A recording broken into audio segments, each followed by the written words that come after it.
Takže sme tu s Big Champ, Martin Kozák. We are here with the hottest prospect on the world right now, hottest middleweight. Najmladší. The youngest Slovak in UFC. The youngest Slovak in UFC too, but the hottest middleweight prospect on the world right now. Že ako si spomínaš po dlhšom odstupe na zápas s Judžom, titulový v Prešove od opasok? Pre mňa to bol asi najľahší zápas RFA zo všetkých zápasov, čo som mal.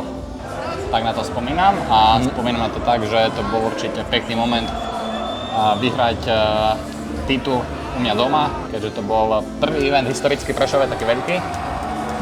A v podstate to možno bol už aj môj posledný zápas na Slovensku. Takže som rád, že to bolo u mňa doma. Dosť dobré. Mám tak napísané, že teraz je vlastne opasok už takmer samozrejmosť a o 2 mesiace ťa čaká boj o pozornosť Dana Whitea. Ako máš vlastne nastavenú hlavu pri takom rýchlom progrese? Že vlastne vybuchlo to a ide to... Tak nastavenú hlavu na to tak, v podstate to bol cieľ od začiatku, že mať tú cestu čo najkratšiu do toho UFC. A vnímam to tak, že proste to prišiel správny čas. A som za to vďačný, za tú príležitosť, pretože je to veľká vec, nielen pre mňa, ale aj pre Slovensko. A tak. Mám tam aj vlastne natočené, ako ste mali s Fabšom, taký ten mini sparring. OK. No mini sparring, akože... Áno, na rozcvičke. Na rozcvičke. A že potom vlastne o pár mesiacov bol taký akože na internete niečo... Beef malý beef. Takže čo na to vravíš, že keď si to len tak na to spomenieš? Pre mňa akože to nebol beef, ja som v podstate tam dal smajlíka pod jeho video, kde povedal, že cíti sa tak, že ho v tom momente nemôže poraziť žiadny fighter a bol tam aj akože aj Carlos Prates v tom videu a som dal to smajlíka, akože mi to prišlo smiešné. A on následne na to natočil video, hej, že kde ja sa môžem dosmiať a podobne, tak ja som mal tú reakciu takú, že proste asi nenechám, keď niekto sa pustí do mňa, tak to vrátim 2-krát naspäť. A čo vravíš na to, že vlastne keď sa opýtali na to, že či by si dal s tebou zápas, že sa zakoktal? Hej, že mu to trvalo tak 15 sekúnd. V jeden moment sa cítiš tak, že ťa nikto nemôže poraziť a druhý moment nevieš odpovedať na to, či by zobral so mnou zápas, tak asi to na to hovorím. Keďže ťa čaká vlastne, že príprava cez celé leto, tak vlastne asi moc oslavovať nebude, že festivály, kluby alebo niečo, že nie je to tvoj lifestyle, nie?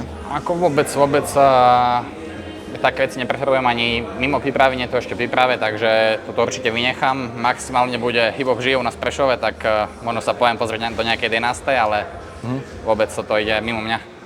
Kopec ľudí ťa prišlo podporiť a veľa mladých chalanov už teraz tebe vidia vzor. Čo by si vlastne odkázal? V zmysle tým, že tiež sú vlastne napredovať podobne ako ty. Nejakým proste mladším, akéby mladšiemu ja si to vravel, alebo proste tým malým chalanom. Tak on je jeden z nich, inšpirujem ho tiež. Ide môj šrapajak. Tak čo k tomu povedať, proste tvrdá práca a každý deň, odhodlanie a má ten cieľ jasne daný a proste veriť si. Aj keď vám ľudia neprajú, alebo píšu nejaké priebané komenty, tak nech to neodvadí tých ľudí a proste nech si ide za svojím. OK. OK, takže sme tu vlastne s hlavným trénerom Mattom Bockom, zakladateľom Matixu a momentálne živiteľom vlastne východoslovenského MMA. Tak ako vlastne vnímáš opasok a turnaj v Prešove, ako aspoň nejaké zadozučinenie vlastne za to, čo tu robíš posledné roky? Tak myslím, že to bolo pre nás, pre celý klub také vyvrcholenie tej práce za posledné 3 roky, možno už aj 4 roky tomu bude. A mali sme tam viacero zápasov, všetky víťazné, takže bol to taký zatiaľ vrchol pre nás, ale ideme ďalej. Mám takú otázku, že ak by si mal 3 slovami opísať svojho zverenca Kozáka, pre ľudí, ktorí ho nepoznajú, tak aké by to boli? Tak to sa musím zamyslieť, ale prvé určite sebavedomý, talentovaný a priebojný. Pre iných ľudí, ktorí by možno že chceli prísť do Matixu z Prešova, takže ako to vlastne je, že či môžu sa hlásiť, aká je kapacita, alebo takéto niečo? Stále sa dá prihlásiť na začiatku mesiaca, ideálne ten prvý týždeň v každom mesiaci sa dá prihlásiť a máme tréningy pre pokročilých začiatočníkov MMA, BJJ, takže priestor stále je pre tých, čo chcú trénovať. get the fuck up. Yeah. Can you fuck it right now? Can you Can fuck you right now? Can you fuck too? Fuck up right now. Si nezobral chrániče, vynimočne. Especially... Ale keď už bude toto, počkaj, že Ríšak, Klečánek, Tabiš, ja by sme mali tak, že 4 rotáciu. For me is no problem, brother.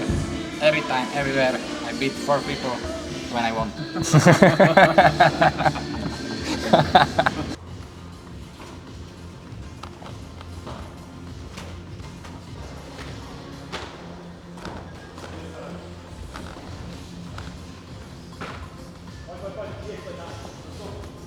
Dobre, Braško.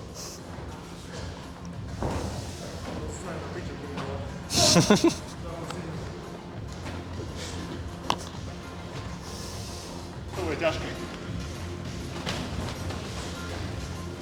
Ja mu stačí povedať proste, že čo Bráško, že UFC by ťa tu čau teraz zajebal. Za 10 sekúnd je na tebe a lakťuje ťa do bezvedomia.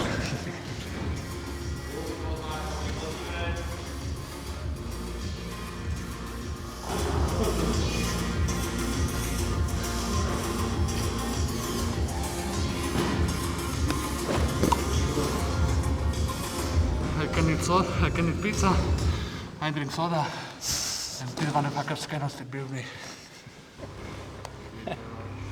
Pressure, you know, it's very important.